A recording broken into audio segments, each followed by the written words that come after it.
I want to point this out. Sean Abayev had to get an IV before the game. He's been dealing with illness. Jordy Rodriguez been dealing with serious illness. And then Sincere Harris would not accept not playing tonight with the wrist. And I did not like how we played, but I was glad those kids never even once thought about not playing. They just wanted to tough it out and try to compete. So that's another piece of positive news. But we'll use this to get better. A lot we can learn from this one, and I'm glad we were able to get a win, even though I didn't think we played very well. I've got another piece of positive news I think will make you happy. I heard on the radio, and it doesn't even make me happy. I can't even describe the feeling it gives me. That CJ Anthony, they told me on the radio that CJ Anthony had 25 points tonight in a win at Hofstra. And that, you guys, it's such an awesome job to coach. And when stuff like that happens, it's the best moments that you can ever have as a coach. It is. It makes me emotional. So I'll keep it together. But that is what it's all about. So how about that kid? I'm so happy. And it won't be the end of it. He'll just keep on going. And he's a real Bearcat. He did it in today's college basketball. It was never about anything but what was best for our program for 4 years. And now look at what he's got the opportunity to do, and he's still going to be a Bearcat forever. It's just awesome. So, yeah, it's not good news. That's great news. I couldn't be more happy, and I'm touched. What was it offensively that couldn't get all the way on track tonight? Where do you want to start? Turning the ball over. We were very careless with the ball. You look down and there's 16 turnovers. And 15 assists is okay, but 16 and multiple guys with multiple turnovers. I didn't like our pop tonight. I thought we played with great pop physically. On Monday night, I thought we had better pop in practice 2 days ago than we did today. Certainly, you're going to have nights you don't shoot it as well as you want, and if it wasn't for Day, we don't shoot it at all. But you miss that many. I thought most of them were really good looks from three, and there's a couple exceptions, but most of them are really good. You should have an unbelievable amount of offensive rebounds. And so 14 may sound decent, but I expect more. And then we weren't able to be quite as good in the post box. I mean, we missed a lot of easy ones around the basket.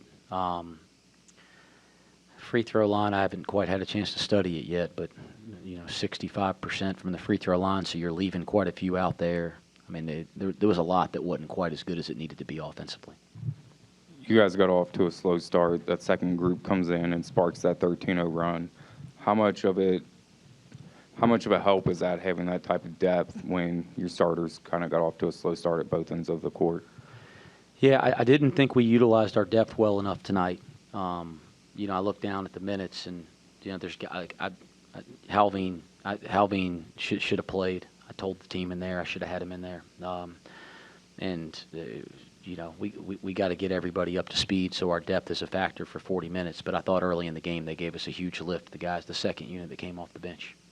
How tough is it to kind of realize that you're working through, trying to change into a new offensive identity with a new rotation versus wanting to make sure that the team knows that you expect more from a game like this? Oh, it's not tough. This is coaching. This is the fun part. I mean, listen, I hope every night that the ball goes up in fifth, third, that we play the greatest game that we could ever play. I've always said goal is to coach and play a perfect game. And I hope our fans get to be as excited as they've ever been every time we play. I certainly hope we win every time. But that's not how it works. And November for this team and December, we need to just keep getting better every day and keep improving. And, that won't always be pretty. The growth isn't always pretty, and people that understand that.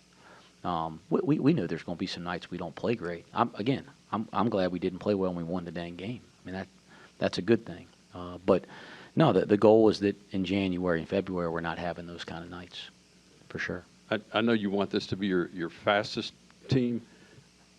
Was it too fast tonight, or is this something that they're going to catch up to this and that speed's going to become normal and it's not going to look fast? Yeah, I've been consistent saying this. Most people talk about playing fast in recruiting. Most people talk about playing fast in the summertime. And then they get to the preseason or the first couple games of the year, and they can't stomach what it takes to play that way all the time. That's just the truth of it. And because it takes nights where you have 16 turnovers, and you may take a couple shots you shouldn't have taken. The other team is playing a methodical offensive style where they're trying to get deep catches and they're going late into the shot clock. And most coaches can't do that. We're going to stick with it. We think it could be a differentiator. And shoot, tonight, in the last 3 minutes of the game, we get 2 really easy baskets in the open court, that help push the lead out. And should have been 3 if Sean secures that pitch over the top with 2 hands. He just comes down and he could lay it in. And so, no, we're committed to it. We're not going to back away because it didn't look good one night. This is going to help us win in the Big 12, and that's going to be a process. We know that. And when it's good, it's going to be great and fun. And there were some plays in the open court tonight that were excellent. But there's going to be some moments it's not, and the goal is that we keep getting better as we work through it. How exciting is it to get this Dayton-UC rivalry kind of back in a traditional home-and-home sense and having that game on campus next week? Well, I think you just want to play against the best teams and the best programs, and you want to have the opportunity to really build your team throughout your non-conference schedule. Dayton is one of the best programs. We don't think of it as a non-Power 4 game. It's a Power 4 game to us. I think anybody that watches basketball thinks that.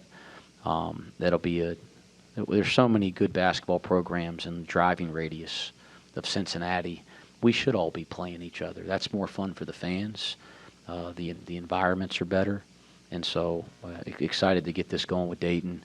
But it'll be a real dang challenge here on Tuesday, and we play like that on Tuesday night. It's not going to be a fun night, so we got some work to do. You mentioned some of the shooting struggles. What did you see between the balance of, missing open shots and maybe taking shots that you didn't like tonight? Yeah, Keegan, I think there was plenty of good shots that we missed, right? And there were some really good possessions where the ball popped around, and we had good ball and player movement. And some of those we still don't convert. And then there's, like any time early in the year, there was some really bad shots. And we'll get to the film, we'll hold the guys accountable, and we'll keep it moving. Are you going to try to get Baba an even heavier shot diet with scoring 24 points on just 9 field goals, or is it just kind of the flow of the offense is how it's going to go? Yeah, again, let's talk about it real quick. I mean, he shoots it, man. He's really improved his jump shot, and but now he's doing a really nice job of not settling and attacking, and that was impactful tonight. It was impactful on Monday night, but the thing people are going to find out, you can't close out short because he can really shoot it. And we got the play where he got the 3 in the left corner tonight, and I knew it was going in. There was 2 or 3 others I'd have been fine if he shot it, but he shot faked and drove it, and most of those possessions, good things happened. Is he kind of like a microcosm for what makes that kind of player so dangerous in basketball? Someone who can drive to the lane like a guard, but then has the length to draw so many fouls and get to the free throw line? Yeah, I think he's, you can't put a position on him. And if you watch the league above us, right? You watch the NBA. There's a lot of guys that are like that. Like they got great length and great size and versatile skill sets. And Baba's built that way. And again, it's been a process to figure out how to put him in the right spots. And I think every month and every week, I think we're doing a better job. He's really bought into what we're doing. And again, it's nice to see him get off to a good start, but I don't think he's playing his best basketball yet. I was told Coach Huggins was here to watch Kerr. I have to think he's a big fan of Buck Harris. Yeah, I mean, and again, Buck showed a lot of toughness to play on the wrist tonight, guys. And Buck didn't have, he's going to have great nights. I thought he had a really good start in his first rotation, but he's a guy that embodies what Cincinnati basketball's about. We got to get the defensive discipline a little bit better, but we don't want to take away his aggressiveness. And then I know I got word. I actually tried to call Coach Huggins before the game when I got word he was going to be here, and so I'll connect with him. But that's awesome. My job is a special job because of a lot of people, but he's one of those people that makes this one of the best jobs in the country because of what he did here and the teams he coached did here. So I've been fortunate to build a relationship with him. I appreciate the support that he's given our program, and it's neat to have him in the building. I know Kerr was excited. I know Kerr didn't play his best game tonight, so I know he wished he would have played a little better, but they're still very close. Might not show up in the stats, but Tyler McKinley's played really well in his minutes. How much has playing against a guy like Bob Miller in practice helped with his overall development and progression? Tyler's just done a nice job of being consistent. We had to really monitor his load throughout the summer and even deep into the preseason. And so I think as he's continuing to get more, he's been healthy, but we've been very cautious to make sure we don't overwork him coming off. Same thing with Jalen Celestine. We haven't overworked those guys because they're coming off of injuries. And I think the more minutes that he logs and the more practices he puts together, he's just going to get better and better and better. But our practices have been very competitive. And, I think Jalen Celestine's in the most difficult position right now, but it's inevitable. I mean, he basically didn't do anything for 3 months. And now he's trying to come back right as we're playing games. And that's very difficult. And I've told everybody I'm going to be very patient. I told our team I'm going to be patient with him. But we're going to be a significantly better team when he gets kind of up to speed with what we do and how we do it and gets in shape and gets back to game speeds. He's a pretty important player for our team. Thank you, Coach. Thanks.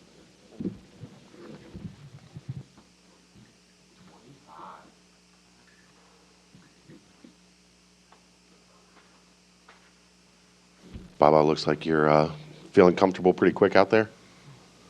Yeah, I feel like we have a really good group of guys that play the right way, so I feel like I'm one of those as well, so we mesh really good. You seem very aggressive on the glass. Was that emphasized a little more in practice? Yeah, definitely. I feel like when I came here in June, that wasn't one of my strong suits, and Coach Miller and my teammates really pushed me to be the best I can in that area, and I feel like I'm trying to do that every time I step on the floor. Day, what did you see on the offensive end for you guys? It seemed like you were getting good shots and they just weren't falling. Was it mainly that, or was there some execution things that you saw that were off? Just creating for others, everybody making plays, swinging the ball, move the ball, getting in the paint, and just hitting open guys, shooting, just telling the guys to play with confidence. Have you ever played with a guy who has so much length like Baba who can impact the game in so many ways? No, not really. Not like Baba do. He be on them boards. Baba, how much does it help having Mustafa down there alongside of you to open things up for you both inside and out? I think he's a separator. I feel like not everybody has such a talented and just naturally gifted player, and I feel like we can rely on him on both ends. Like I keep telling him, whenever you catch the ball inside, don't even look to pass it until someone comes and helps, because he's good enough to make a play every time. And on defense, just knowing that you have a 7'2" kid just waiting at the rim, gives you a lot more confidence to pressure the ball. Is your mentality, Bob, kind of get to the rim and get to my cut spots as quickly as I can out there and try to keep that as a way to stay as efficient as you did? I mean, you scored 24 points on 9 shots tonight.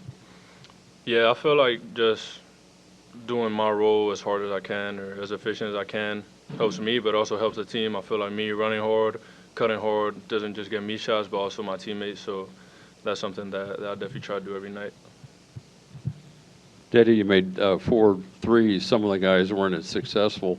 Is that the way this team's going to roll, though? If one guy's not doing it, it'll be somebody else? No, for sure. It's going to be somebody going to have a night every night. It's not going to just be one person. It's going to be somebody different every night. What was Coach Miller's message in the locker room? 2 games in, you guys get the first real taste of actual regular season action, but a huge step up in competition coming on Tuesday night. Just getting ready for Dayton. Just got to go back to practice tomorrow, lock in on the small things we didn't do tonight, and, get ready for Tuesday. Is there anything you guys have keyed in on with the turnovers? Is it mostly just trying to get used to working so fast in this offense and getting up the floor and being a little bit of a contributor to that? Yeah, I feel like at the end of the day, like how fast we want to play is going to come with some growing pains. So we just got to get better as the season goes on because it's November. Like we want to play our best basketball in February, and the way we play right now, we got to live with those mistakes, but we're definitely going to improve on that and work on that as the season goes on. Is it a good sign on a night when, I mean, not you two guys, but obviously you guys did well, that's why you're sitting there, but when the shots just aren't falling from three-point range, it's not the best free throw night, you know, a lot of turnovers and all that, but yet you still win by 10? I mean, just play basketball, play Cincinnati basketball, just playing together, getting in the paint, just telling everybody play their game, play with confidence. We know our strength from weakness, so just play it together. Baba, you kind of touched on it, but some of the turnovers, it looked like just errant passes, kind of expecting guys to be in places that they weren't. Is the communication and chemistry that you guys have to build, is that just something you have to flesh out through the first few games of the season, and then you kind of develop it as you go on? Yeah, I feel like we're getting a lot better with just the chemistry on the floor, like where to find each guy in their spots. But that's what I'm saying. Like at the end of the day, we try to play so fast that sometimes it just happens. Like Kerr had 3 turnovers, I had 2 turnovers, Mustafa had 3 turnovers. I feel like we're all very good, capable passers, but at the end of the day, when you play so fast, it just happens sometimes. Dede, was there anything you tried to kind of add to your shooting, even coming off of a career best season from outside last year? Really just staying consistent with my jumper and just shooting with confidence. I know I put the work in, so just having confidence with it. Final question, Jared. Baba, you're shooting over 93% inside the arc and have grabbed 10 or more rebounds in both games this season. How important is it for the rest of your game to be that dominant inside? I feel like just being aggressive and getting close to the rim is going to put pressure on the other team to stop me. And then I feel like I'm a pretty good passer, so I'm always going to try to make the right play.